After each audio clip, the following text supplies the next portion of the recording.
Dördüncü Allah Tebaraka Taala'nın ulu günahlarının biri özünü öldürmeklik.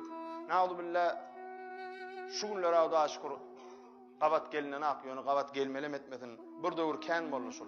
Ağır dayalarken ki özünü asan, özünü öldüren adı olmadı. Allah Tebaraka Taala Kur'an-ı Kerim'in Nisa surasının 29. ayetinde näme diye? Auzu billahi mineşşeytanirracim.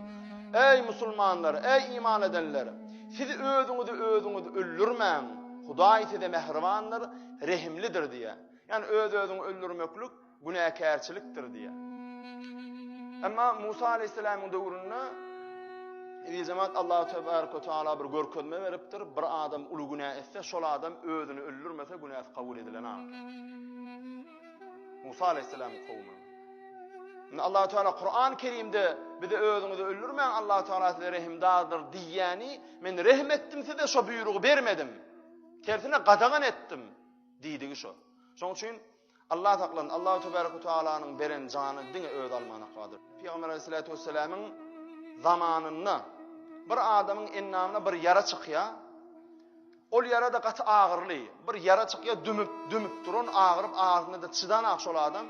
Yankı adam bilindeki hancarını, bıçağını çıkarıya şu yaranı oyup kesip ayırıya. Şu yaraçıdan şunu yerinden ayırsam azıcık bir ağışar onun şu yaran özü olmasa ağrıyım biter o diyadani. Etmede deyseler şu kuyup ayırıya. O taydanam qan aqya da qanı duzuru bilmän ol adam can veriye. Allah saklasın. Şol adamam özünü öldürdüğü olyadan. Kesmediğim aydiyalarım. Allah Tebaraka Taala şol adam şol iş edenlerden vahyetti diye. Bennem ölmäge howlugdy, özünü öldürdü. Men ona cenneti haram ettim dipdir. Peygamberimiz sallallahu aleyhi ve sellem hadis-i şerifinde näme? Men qatala nefsehu bi şey'in fi'd dunya uzziba biha yevmel kıyameti. Her kim özünü bir zat bilen öldürse, kıyamet gününde şoňa şol zat bilen azap berler dipdir. Bıçak bilen öldürse, bıçak bilen, yüp bilen öldürse, yüp bilen, näme bilen özüne kassetse, şol zat bilen şoňa kıyamet gününde azap bererler dipdir. Allahu Tebaraka ve Taala'nın beren kıyınçılıklarını elbette öldürýänle özüni öldürýänin hemmeden gowunna neden ol belli zat. Bir zada çıdanak, bir zada namse diýenler ya bir köpçülük gıraksyra diýär. Köp özüni öldürýänler hem ýene de bir sebäp biz musulmanyň güdüklüğümizden hem az bolanak şo zat.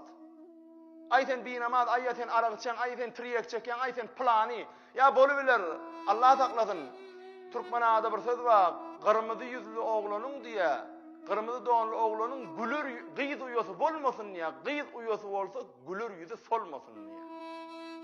Allah saklasın. Ya da hani bir bolya da adamçılık bul, bir qıyız maşgala qaçık gidiya, ya bir erbe diyişetse, şoň erkek doğanlar ya yeni bir adını erbe edip, bir qıybatçı adamlar qıybatını edip, gepini edip, şoňa yüzüne basya yeni bir adı, oğlum gidip özünü asya.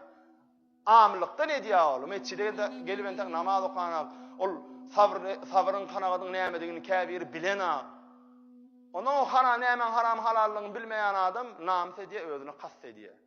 Biz musulmanın köp bir de jogapkärçiligimiz kän edýjim. O gödöklüğümizde namaz kılsalar ağzımıza gelen onu okuyun uru berýär. Ya elimize gelen gödöklüğümizde edi berýär, etmeli däl. Bilmeyen zadyny düşündirmeli. Adamlara bir kıyın güne düşen adama sabr etmeligini, gayrat edin deyip şoňa barıp ziyaret edip dur, başardyňyza bir zat kömek edip dur. Her bir zat kömek edende bir ýaxşy zady öwredip dur. He, şula şeýleken o deyip bir akıl gözi açylar ýaly. Biz musulmanlar öyle ki men musulman binamaz bolup, wadasyz men musulman diýip ören adamlara öz bilýän zadymyzy billerimiz akdy olar am bolup gelýärdi, elbet ýola ulaşýarlar. Gayrat etmeli diýjem. Allah bunun ýaly elbet zatlardan öz aman sakladın her birimizi.